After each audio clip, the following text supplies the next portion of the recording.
Bonjour à tous. Nous allons donc jeter un coup d'œil sur ACC et plus particulièrement Docs. Euh, Bien entendu, c'est les améliorations, le trait porté là-dessus, sur les améliorations qui sont suivies sur ACC Docs, mais également quelques nouveautés, voire des astuces. Donc, je me présente rapidement, je suis Thierry Minkiela, responsable du pôle architecture, je suis VDC BIM Manager et je suis ici depuis un certain nombre d'années sur le numérique lié à l'architecture. Donc, la partie du service numérique que propose RFSA est la suivante, on est spécialisé sur un secteur d'activité, sur les produits et les services architecturaux, bureaux d'études et tout ce qui touche au bâtiment. L'informatique à 360 degrés, tout simplement pour évoquer l'idée que ça part des réseaux jusqu'à l'implémentation complète des outils, lié à un portefeuille complet, en effet, qui balaye toutes les études concernant la filière du bâtiment, avec des partenaires technologiques leaders comme Microsoft, Magicad, Adobe et Autodesk bien sûr, des conseils liés au support et à l'assistance avec des formations, mais également des accompagnements projets, et enfin une proximité client avec les points que l'on cadrait au niveau du territoire jusqu'à nos bureaux de Tunis concernant notre position pour être en proximité vis-à-vis des clients justement. Alors, les services numériques, on les balaye sur les services BIM à proprement parler, mais également tout ce qui est support et assistance. Et sous-traitance BIM, bien sûr, où on est en capacité de pouvoir vous aider, de vous accompagner sur des projets concrets, en réponse à des appels d'offres, ou tout simplement à une migration organisationnelle autour des outils BIM, au sens large comme au sens vraiment plus élargi, justement encore jusqu'à la virtualisation. Alors l'historique de la société, très rapidement, pour que vous puissiez mieux nous comprendre et nous situer, démarre en 88, donc vous voyez que c'est quelque chose qui est, cette société est là depuis quelques décennies, et il y a eu des périodes à travers lesquelles nous avons pu implémenter de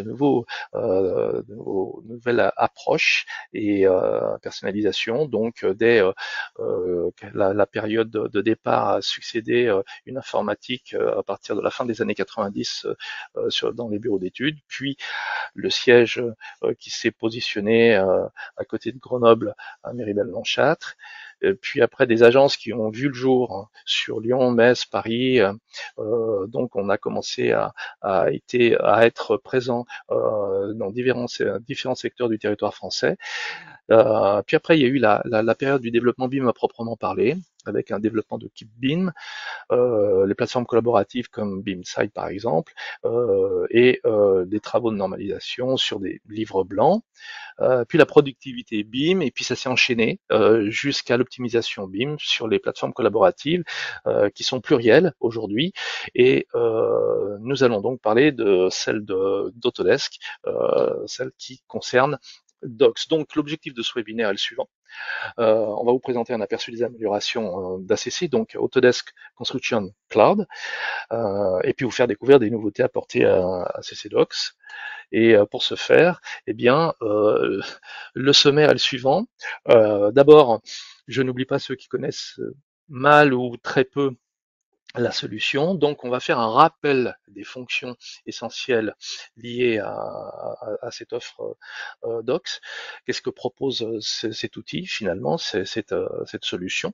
Puis, on partira sur la personnalisation des dossiers, les packages et historiques des versions, amélioration et annotation, puis révision des maquettes numériques, tout ça pour aborder en fait les nouveautés, les améliorations de manière générale.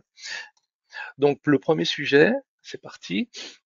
Rappel des fonctions essentielles de Docs, en fait, pour celui qui connaît pas bien et qui sait pas trop ce qu'on va retrouver à l'intérieur, eh bien, on va se retrouver sous cet angle-là avec l'éclairage suivant. Docs, c'est le portail d'entrée, en fait, de la plateforme. C'est un incontournable. Quand on publie une maquette ou des fichiers qui sont postés sur la plateforme, on va les mettre sur Docs. Et Docs va recevoir des briques métiers selon les missions que l'on aura à accomplir ultérieurement dans la timeline de l'étude du projet. Alors, il y a plusieurs offres, hein, BIM Collaborate, BIM Collaborate Pro, qui va élargir davantage le panel d'outils. Notamment, là, on va avoir l'occasion avec le Pro de faire une collaboration en temps réel, voilà, entre Revit Civil 3D et Plante 3D. Ça inclut bien entendu toutes les fonctionnalités précédentes qui sont le BIM Collaborate tout court, si j'ose dire. Puis l'univers métré, estimation, relevé 2D comme 3D, analyse des objectifs, le suivi, l'aspect des quantitatifs et compagnie, ça sera dans le service Takeoff. Un autre service qui lui rejoint l'univers complet de la construction, c'est Build.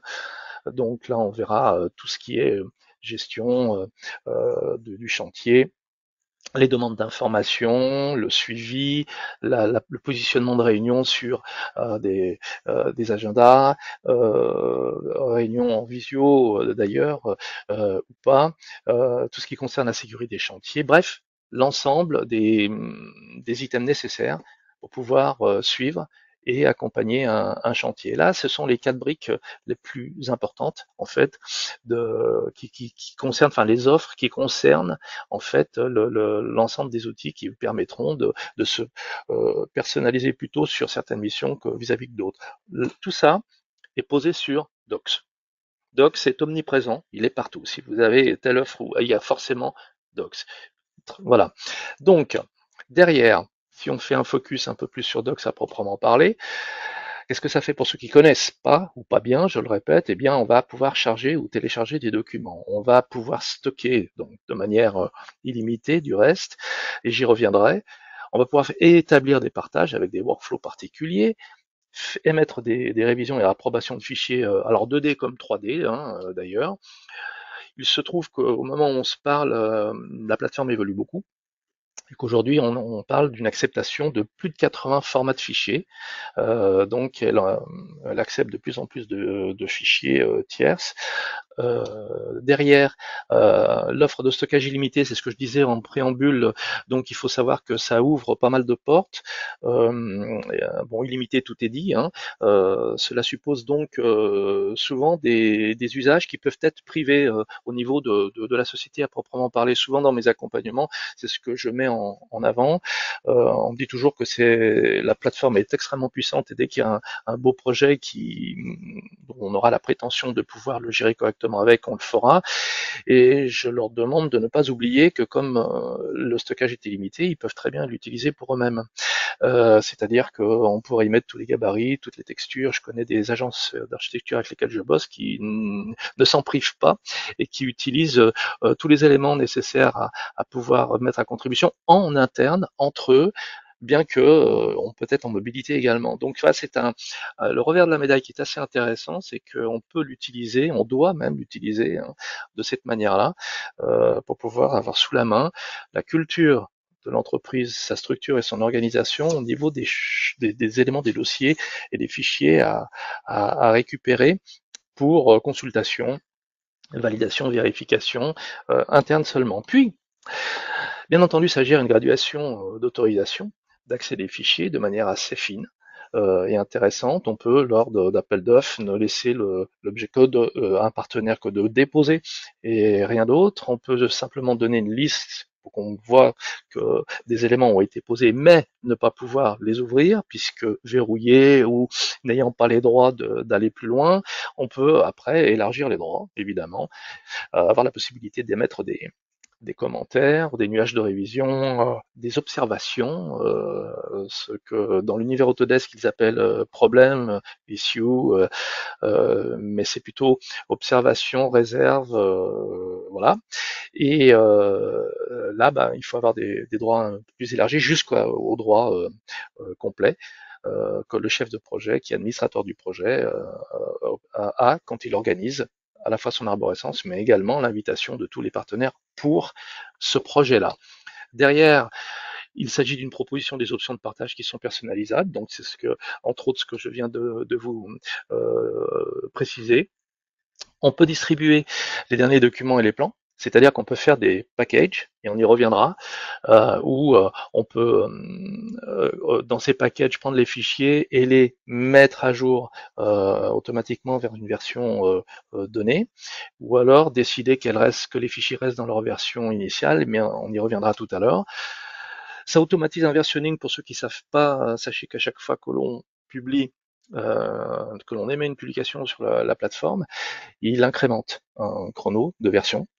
Donc l'idée c'est comme il le fait à chaque fois, de juger quelques modifications estimées significatives pour les porter à la connaissance de tous quand on publie, et là il incrémente en V2, V3, V4, V5, et c'est ce qui nous amène à pouvoir comparer derrière. Justement, il y a un outil de comparaison qui est très performant pour savoir ce qui s'était passé entre la dernière ou l'avant-dernière version et la toute dernière qui vient d'être postée et publiée, avec un code couleur qui est vraiment très bien. Donc, ce que l'on peut dire, c'est que Docs est au centre des propos, et il peut récupérer des documents et comment dirais-je, les rendre disponibles au niveau des sous-dossiers, que ce soit du rhinocéros, un IFC, un fichier Dynamo, de l'Inventor, AutoCAD, Revit, peu importe, puisqu'on parle de plus de 80 formats de fichiers maintenant. Donc ça veut dire surtout une chose, encore une fois pour ceux qui connaissent pas bien la solution, c'est qu'on parle de la documentation complète du projet, qui est posée à un seul endroit. Hein, c'est ça qu'il faut surtout retenir pour ceux qui découvrent un petit peu. Et ça, ça change tout. En gros, hein. C'est-à-dire qu'on ne perd plus rien, tout est à cet endroit-là et nulle part ailleurs, et accessible en mobilité. Donc c'est assez important. Pour revenir sur la comparaison, ben, c'est assez performant comme je vous l'évoquais il y a peu. Selon un code couleur entre le vert, le rouge et le jaune, eh bien tout ce qui est vert, on aura la possibilité de pouvoir, par exemple, se rendre compte de ce qui a été rajouté ou pas. Et puis tout ce qui est rouge, ce sera ce qui a été supprimé.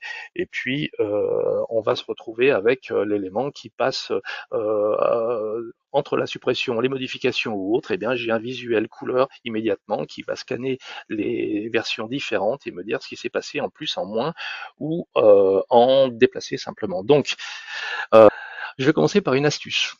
Et après, on enchaînera sur les améliorations. Alors, pour aller plus vite et bien comprendre l'interface et voir nos dossiers et nos sous-dossiers, c'est déjà bien de structurer une arborescence, mais c'est encore mieux d'y mettre un élément visuel de couleurs qui nous permet de voir que tel sous-dossier ou tel dossier est en cours, validé ou pas, qui me permettrait de ne pas rentrer dedans inutilement. Donc, on peut rajouter des emojis. Alors, bon, on va me dire, pourquoi rajouter des emojis? Ben, pour identifier rapidement, finalement, un dossier, pour améliorer nos recherches visuelles, comme je le marque ici, personnaliser son arborescence projet. On la personnalise en ayant l'idée que la couleur va nous aider, et puis avoir un appui structurel de plus, et puis ça rend possible l'avancement en fait des dossiers de manière interactive, et on peut faire évoluer en fait, c'est-à-dire que quand on a mis l'emoji, vous allez voir, parce que ça va donner ça, hein, on rajoute des emojis au dossier, et tout de suite, vous me l'accorderez, ça change quand même beaucoup de choses. Alors comment ça se présente? Ça se présente comme ça. On a un dossier, on regarde notre arborescente, on travaille, on va aller sur les trois petits points, on va renommer, mais en renommant, on va se mettre avec un écart, on va faire un clic droit emoji, et là on se retrouve exactement comme avec les applications de votre smartphone, hein.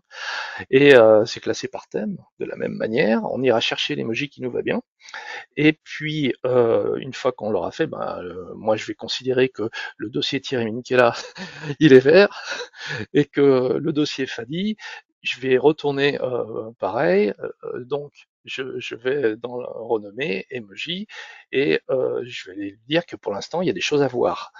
Et quoi de plus visuel immédiat, c'est un rond de couleur, quoi.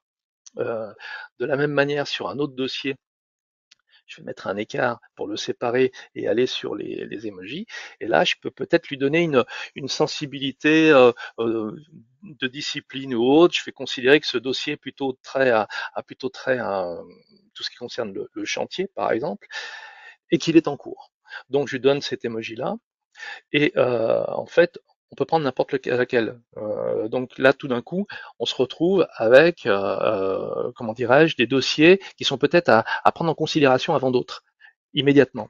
Si j'y retourne, bien entendu, je peux le faire évoluer.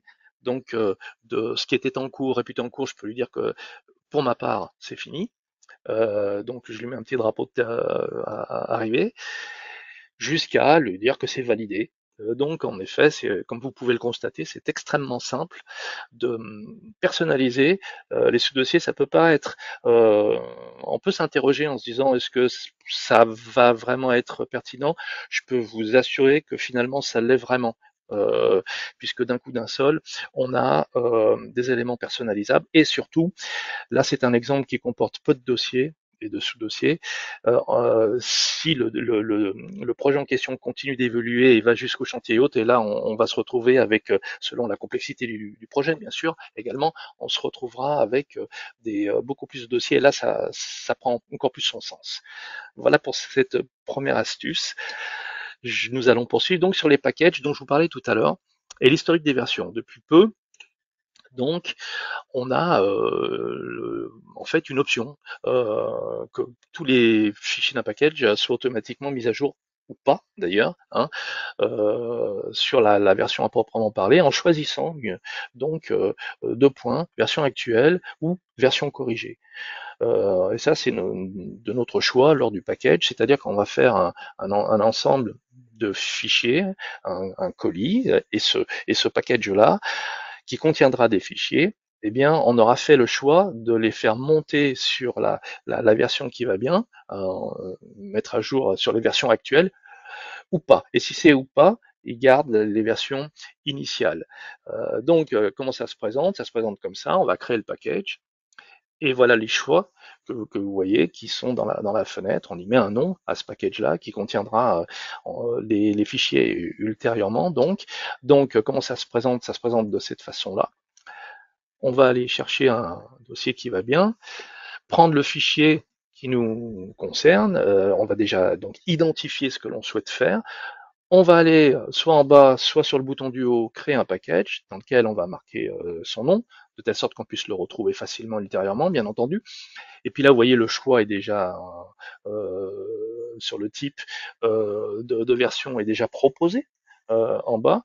Bon, version actuelle, comme c'est marqué, ça va me faire la mise à jour vers les versions actuelles. Il n'y a pas plus clair que ça. Et on y met tous les éléments nécessaires, puis les conditions donc de ce package sont déjà présents. Et je peux revenir sur le modificateur ou alors le supprimer, voire le verrouiller, c'est-à-dire qu'on le voit, mais on n'a plus accès, il est verrouillé. Puis après, je vais prendre des contributeurs au projet qui font partie de ma liste projet pour les associer en fait à ce package. Donc je vais choisir l'utilisateur, son rôle, la société, bien entendu, dans lequel je retrouve les personnes et les profils qui m'intéressent, en émettant toujours une petite bafouille parce que c'est important. Et il s'agit bien donc d'envoyer par email ou alors par lien, où j'aurais pu prendre le lien et le copier à l'intérieur et l'envoyer à quelqu'un de manière précise. Là, non, je prends tous ceux qui sont déjà invités au projet et voilà que mon package a été créé. Bon, très bien. Une fois qu'il est créé, je reçois parce que je l'ai demandé, je reçois un mail qui est de cette forme-là, en fait. Thierry Minicala vous a partagé quelque chose. Là, je peux soit répondre, soit afficher les détails, hein. Et l'idée d'afficher les détails me renvoie sur la plateforme, précisément là où est le package, dans lequel là je vais pouvoir maintenant rajouter des fichiers. Donc on voit bien tout le détail, qui l'a initié, à quelle date, pour quand, etc. La description que je peux changer. Je peux changer la description et là je vais aller sélectionner des fichiers, donc je retourne dans mon arborescence projet. Et là-dedans, je vais aller prendre alors un, deux, trois fichiers qui m'intéressent et que je vais ranger à l'intérieur, qui vont se caler à l'intérieur du package en question, où je retrouve les attributs, c'est-à-dire les colonnes qui m'intéressent, au niveau des versions, du chemin, avec la mise à jour choisie dont on parle, qu'on parlait tout à l'heure. Et là, il travaille sur le package numéro 1, où je retrouve là, alors là, tous les paramètres d'autorisation, de taille, de chemin, etc., où je peux, en qualité d'initiateur de ce package, vérifier les versions, aller sur le fichier à proprement parler et rentrer dans les versions, et là je vois quelle est la version retenue de la précédente pour pouvoir mieux comprendre un petit peu ce qui m'est transmis dans ce package et de telle sorte que je puisse avoir les éléments nécessaires pour pouvoir me poser dessus et étudier correctement. Il y a un côté un peu officiel dans la mesure où on a fait l'effort de me mettre des fichiers qui ont été consultés, validés, dans un package que je donne à quelqu'un. Et il peut se baser là-dessus. Voilà. Et après, j'ai le suivi, bien sûr, de tout ce que je souhaite poursuivre derrière en termes de l'étude. En ce qui concerne les améliorations, moi j'ai retenu une amélioration qui était somme toute importante sur les annotations et les exports 2D. Donc des créations de tampons assez pertinent. Et puis les exports 2D avec les attributs Docs. Alors on parle de quoi?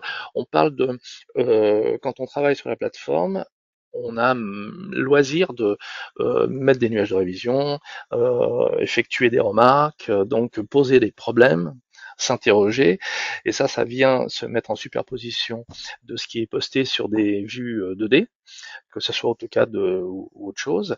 Et quand je veux transmettre ça, et bien là, je peux transmettre cet ensemble, c'est-à-dire le plan plus les annotations. Donc, l'amélioration des annotations, la première qui est de type tampon qui est importante, c'est une nouvelle commande qui est arrivée, qui se situe ici sur la droite de l'interface et qui arrive de cette manière-là. C'est-à-dire que c'est un tampon qui arrive, un encart, ce rectangle, contenant des informations. Mais alors, les informations sont flexibles, c'est-à-dire que vous pouvez les choisir, les déplacer en haut, en bas, euh, aller chercher celle qui vous convient de celle qui vous conviendrait moins, etc., etc., et sur la base d'un gabarit de tampon qui vous servirait à un moment ou à un autre. Alors ça se présente de cette manière-là. Imaginons que sur cette feuille, enfin c'est une coupe 2D de Revit, je vais faire un modèle de tampon. Je vais donc lui donner un nom, et ce nom-là, je vais dérouler derrière tous les éléments. On le voit en temps réel, vous voyez quand je l'écris sur le preview, l'aperçu. Bon bah voilà, c'est un tampon de données d'entrée où je vais être capable de me rajouter le nom de l'entreprise qui s'est mis tout en bas. Vous voyez RFSA tout en bas, que je peux ramener tout en haut comme je le souhaite, c'est-à-dire le changer de position. Voilà, et vous voyez que RFSA a changé de position, il était tout en bas et voilà. Sur la droite, j'aimerais mettre un eurodateur qui n'apparaît toujours pas en bas à droite, eh bien je vais le chercher. Hop, je viens de le mettre, il apparaît. Donc je suis en train de personnaliser un tampon à ma sauce, en fait, qui serait susceptible d'être utilisé quand j'ai une donnée d'entrée qui arrive, pourquoi pas, mais ça peut être, comme vous l'imaginez, sans effort, n'importe quoi d'autre.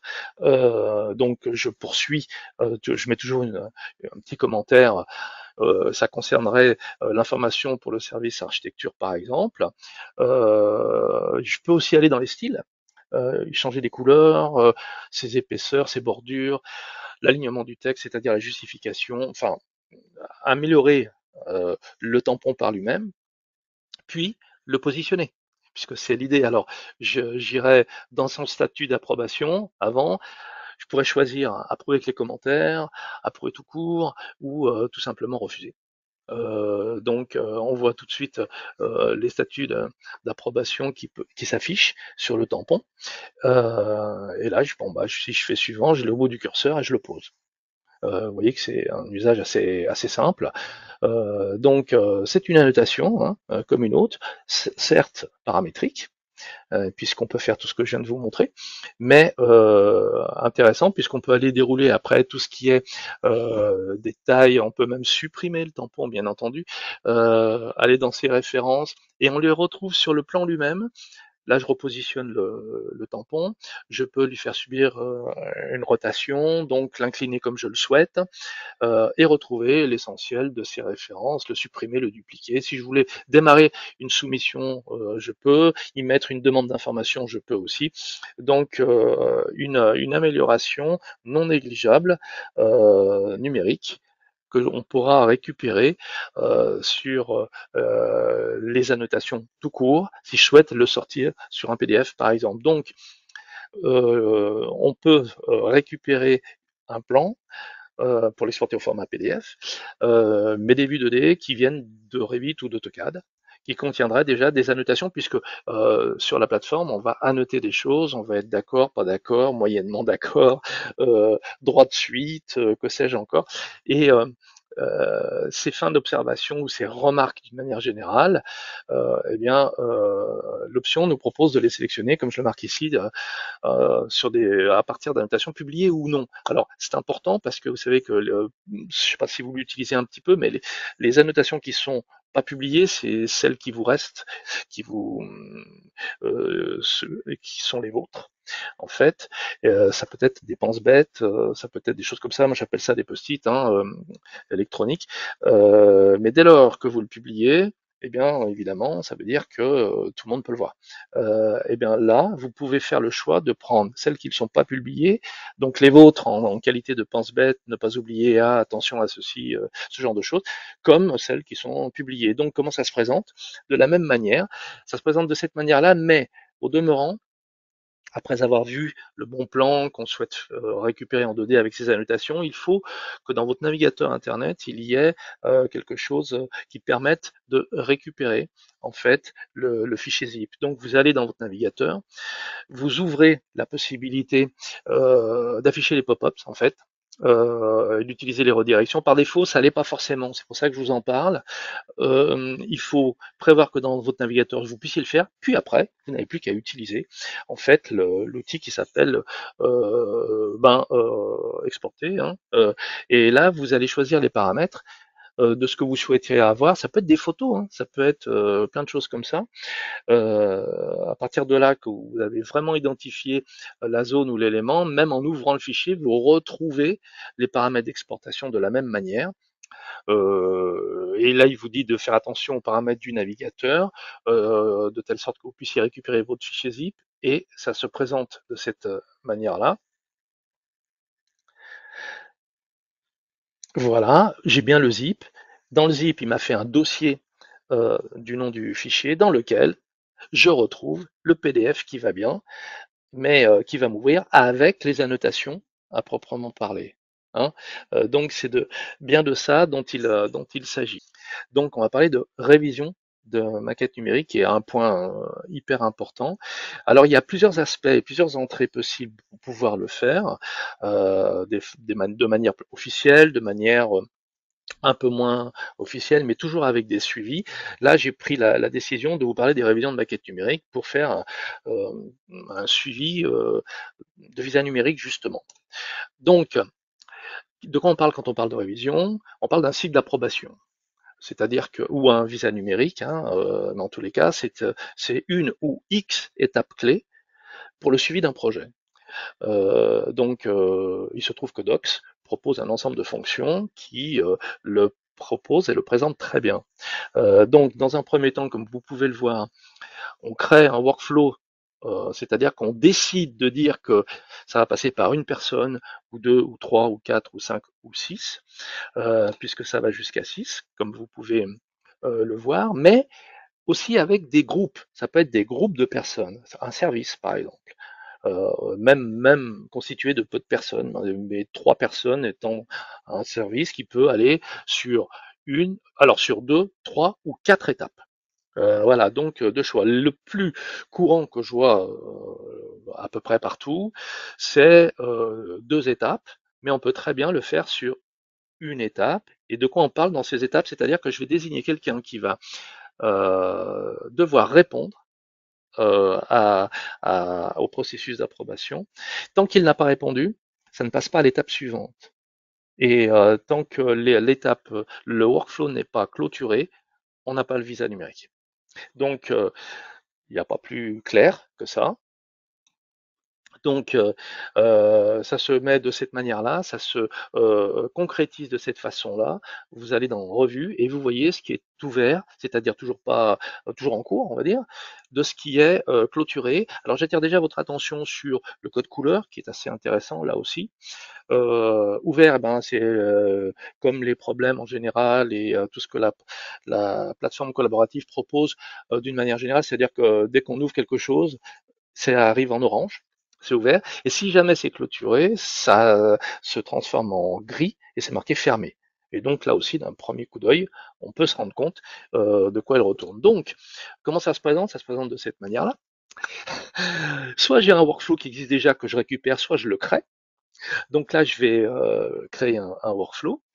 Donc, on peut aller chercher la création de workflow d'approbation. Et là, je retrouve les étapes clés sur lesquelles j'imagine créer mon workflow. Donc soit par groupe, soit par étape isolée, qui correspondrait à une personne. Et tant que la première personne n'a pas répondu, ça passe pas à la deuxième, qui doit répondre pour clôturer et obtenir le visa numérique. Donc, je vais, comme d'habitude, consulter la maquette qui fait sujet, on va dire. Je regarde si c'est bien de ça dont il s'agit.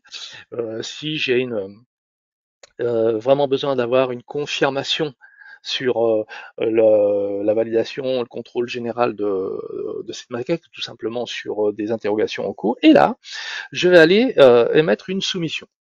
Donc, on va soumettre pour révision, où je vais aller chercher donc un workflow. Bon, l'un des plus courants, c'est par deux étapes, hein. On demande à une personne d'un service donné et on demande au chef de projet.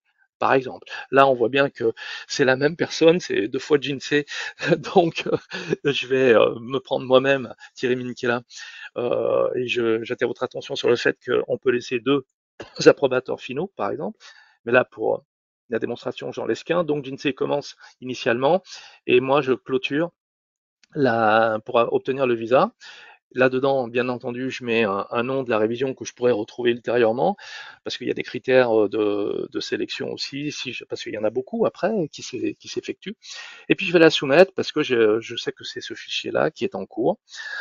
Donc vous voyez que le ouvert est sur fond orange, c'est bien un premier jet.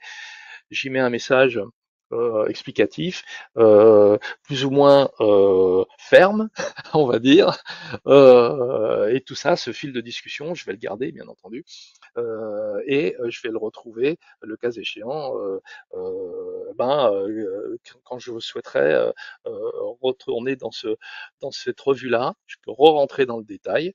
Par exemple, on voit bien qu'il est en cours, et voilà, là, je vais pouvoir démarrer. L'initiation a été effectuée, je vais pouvoir démarrer ma revue initiale. Donc, il va y avoir une alerte envoyée au premier, à la première personne qui est habilitée à répondre à cette première étape. On peut y voir la version du fichier, le fichier lui-même, on peut le consulter et c'est heureux d'ailleurs, pour voir de quoi il retourne. Et puis dans les paramètres, j'ai la possibilité de sortir en fait les attributs. Les attributs ne sont rien d'autre que les colonnes, hein. Je peux rentrer sur un commentaire quelconque. Je peux même déléguer. Après tout, cette première personne peut être indisponible. Déléguer cette revue initiale à quelqu'un d'autre. Moi, je vais y mettre une réponse calendaire. Donc, je prends une date en lui disant que je veux une réponse sur un jour calendaire, c'est-à-dire le lendemain. Et puis, je vais enclencher la soumission de révision à proprement parler. Alors pareil, cette révision initiale étant clôturée, on est en train de la clôturer, on l'envoie. Je suis sur la partie qui mon alerte, où je peux revoir tous les éléments nécessaires, qui a été informé, qui dois-je notifier. Alors, la notification, c'est le reste du suivi qui va se poursuivre, mais je veux quand même que certaines personnes soient informées. Donc, ils auront une notification sur d'autres membres du projet. Et puis pareil, je n'hésite pas à mettre une bafouille à chaque fois que je peux pour leur dire, bon ben voilà, de mon côté, la demande est validée, ça marche. Donc ça passe, comme vous pouvez le voir, à la dernière étape, qui est la revue finale. Donc il se trouve que c'est moi-même, Thierry Minkela, qui doit y procéder. Donc je vais commencer cette révision. Dans cette révision, je me retrouve avec tous les éléments nécessaires, mais là, je vais mettre un statut. Là, maintenant, je commence la révision finale. Pour moi, c'était bon de le faire, donc maintenant, je le fais. Donc, j'approuve, je rejette ou j'approuve avec des commentaires. J'ai tout le fil de discussion qui est là, qui a fait quoi, à quel moment et de quelle manière. Je suis encore en revue finale, etc. Et je vais vraiment maintenant clôturer cette revue finale. Toujours pareil avec une remarque, c'est important de le mettre pour toutes les personnes qui vont sur la plateforme et qui essayent de comprendre dans quelles conditions ça a été accepté. Et puis là, vous voyez qu'en haut, eh bien, comment dirais-je, je viens de clôturer la, la soumission et ça vient de se fermer avec un fond gris. En fait, ce visa numérique vient d'être accordé et maintenant j'ai tout l'historique, mais je ne peux plus rentrer à l'intérieur. Donc, je peux mettre un ultime message, le fichier est validé, et c'est là où je peux dire que les partenaires peuvent voir ou ne voient que. Par rapport à cette approbation, ce cycle d'approbation qui vient d'être fait. Et là, je me retrouve avec un élément supplémentaire qui vient d'être clôturé. En haut, c'est bien marqué fermé. Donc, j'ai tout l'historique. Et je peux même m'envoyer un élément complet à moi-même pour, comment dirais-je, être sûr d'avoir ce que je souhaite. Et j'ai un retour ici, par exemple, sur Excel, en export, qui me reprend les éléments les plus, comment dirais-je, essentiels, en fait. Qui a généré ce rapport, par qui, quel était le nom de la revue, le statut, c'est lequel, bah là il est fermé, donc il a été clôturé, à quelle date, etc., etc. Donc là, c'est l'idée d'engager un cycle d'approbation auprès de personnes choisies, pour lesquels je demande leur avis. C'est oui ou c'est non. Si c'est non, bah, ça revient au début, hein. Et il va falloir essayer de corriger avec ses commentaires pourquoi il a dit, il a pas fait passer à l'étape suivante, par exemple, ou tout simplement clôturer quand il n'y a qu'une seule étape. Et en passant par ces étapes clés, on obtient donc l'avis de une ou plusieurs personnes qui font que on s'assure que la question demandée, eh ben, est conforme. Hein, tout simplement. Et j'ai plusieurs moyens d'y parvenir. Donc, voilà ce que je voulais vous confier.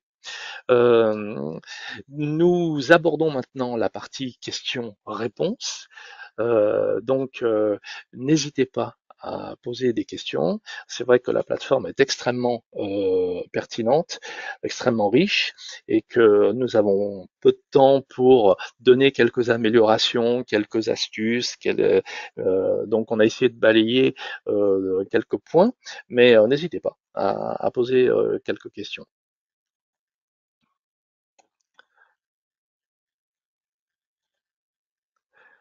Alors, j'ai une première question qui concerne une remarque de Daniel. Donc, le package existait dans BIM 360, ça s'appelle ensemble de documents, ça avait disparu avec ACC. Bah oui, oui, c'est en effet.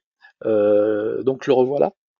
Donc, Valère, comment pouvons-nous affiner les autorisations d'accès aux documents? Alors, il y a tout un, pour répondre à cette question, il y a tout un, comment dirais-je, un menu qui permet d'aborder de différentes manières d'ailleurs les autorisations. Alors on peut parler d'autorisation par rapport aux membres.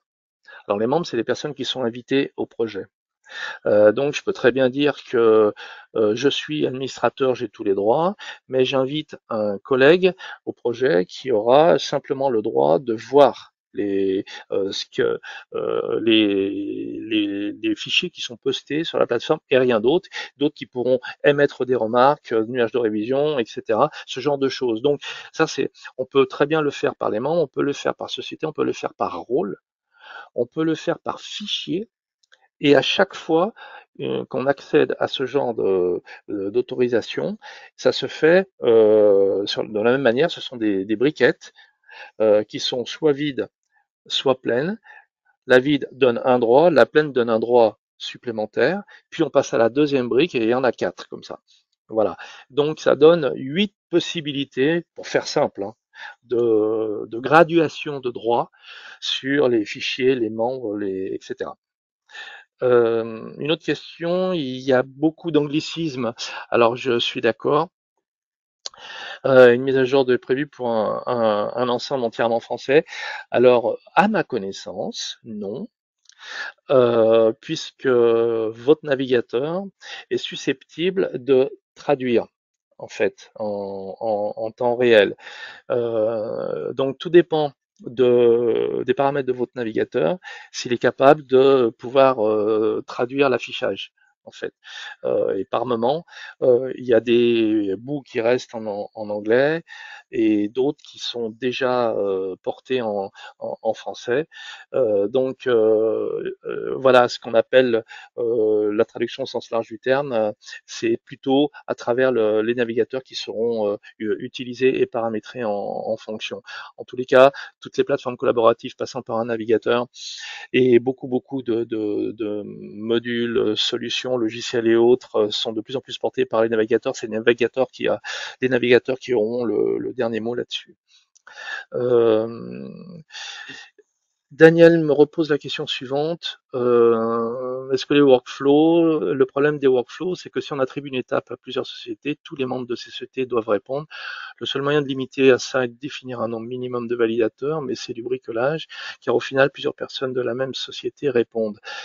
Ils prennent la place, oui, en effet, ouais, dans ce point de vue-là, des autres sociétés qui sont prévues. Alors oui, est-ce que j'ai des expériences? J'en ai eu, oui, tout à fait. Si on le fait de manière euh, par défaut, j'allais dire. C'est bien ce qui se présente. Alors après, ça peut être préjudiciable ou pas, hein. Il y a des projets où c'est pas tellement embêtant. On répond, tout le monde répond et voilà. Ou alors, on peut passer autrement.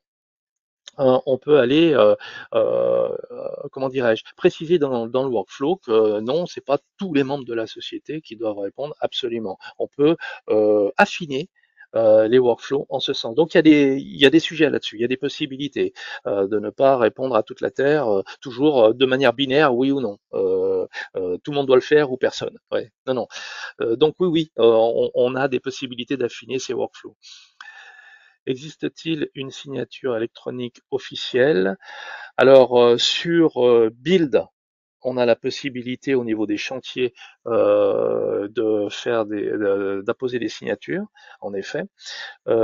Sur Docs, qui est le portail d'entrée, pas à ma connaissance. Mais pour ceux qui ont besoin de poursuivre sur le module métier et le service métier chantier Build, oui, on retrouve ça.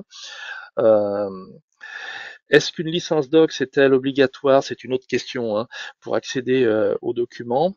Alors, il faut avoir une licence, qu'elle vous appartienne ou pas. Je m'explique. On peut avoir un package de 15, 20, 30 users et je peux vous inviter, moi, sur mon package. C'est-à-dire que vous n'avez pas de licence, je vous invite.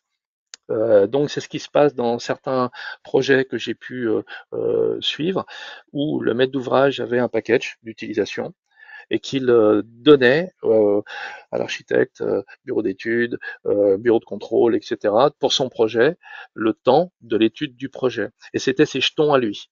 Il invite les personnes. On retrouve ça un peu plus tard sur le chantier, puisque vous vous doutez bien que les entreprises n'ont pas toutes la plateforme au cas où on pourrait travailler avec. Donc on leur donne, on les invite, on donne un accès et elles peuvent aller voir eh bien la maquette, c'est-à-dire être un petit peu en amont pour prévoir l'accès au chantier, par exemple, les difficultés qui ont été soulignées, et puis approfondir peut-être un petit peu plus la façon dont ils imaginent monter certaines choses, etc.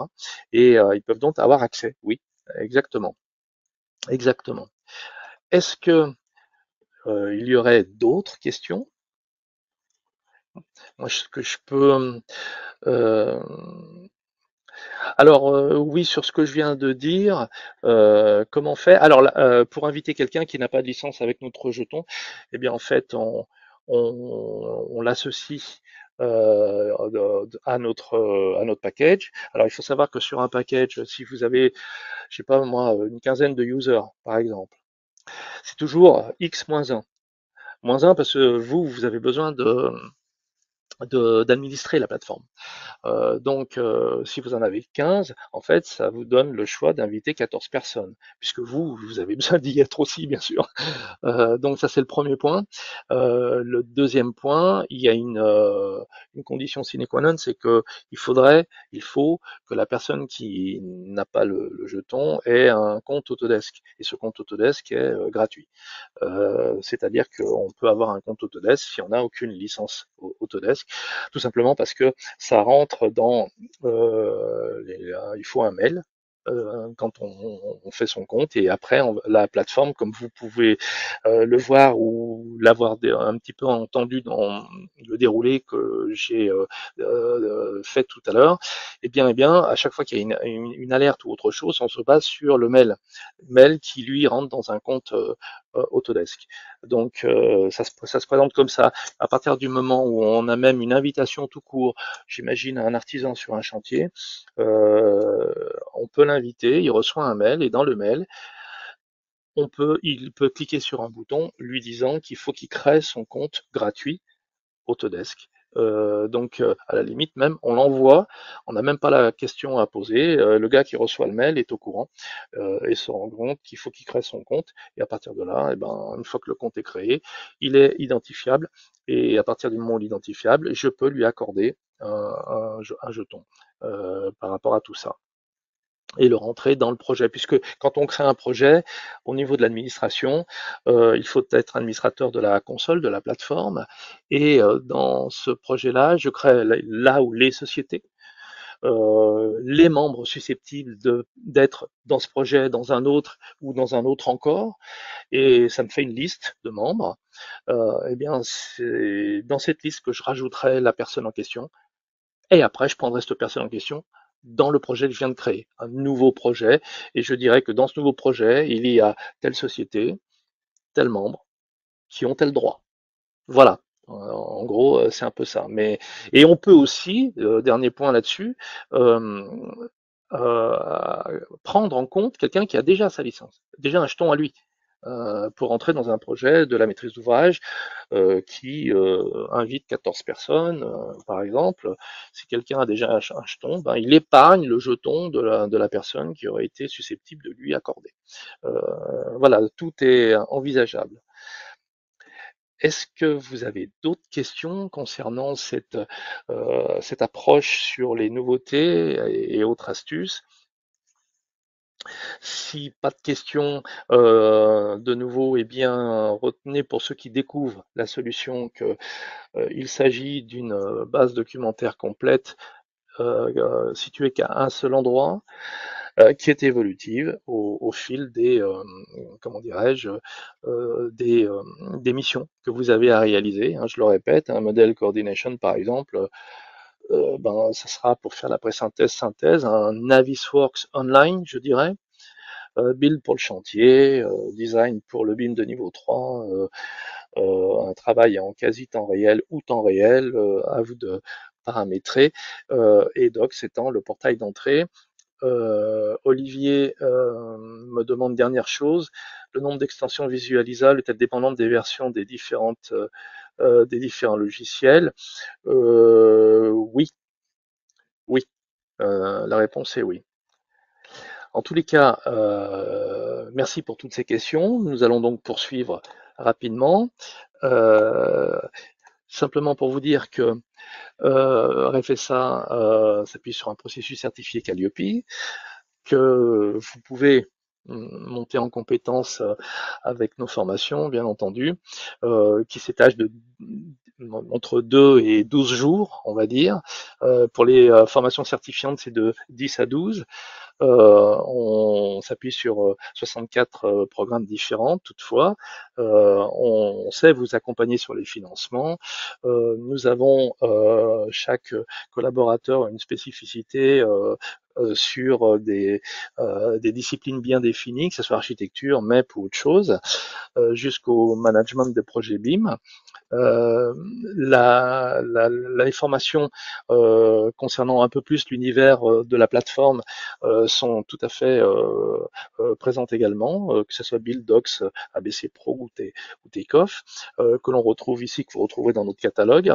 Sachez aussi que nous écrivons des livres blancs et que, par exemple, celui-ci, qui est déjà disponible, on va vous envoyer le lien de telle sorte que vous puissiez le récupérer. Le voilà, vous pouvez le télécharger tout de suite si vous le souhaitez. Et c'est un livre blanc donc sur ACC. Je vous rappelle que ACC, hein, c'est Autodesk Construction Cloud, qui comprend Docs avant toute chose, et après les modules et les services complémentaires, bien entendu, où ça reprend pas mal de points que je viens de développer, et d'autres encore, puisque c'est vrai qu'une heure c'est vite passé et qu'on n'a pas le temps de tout voir.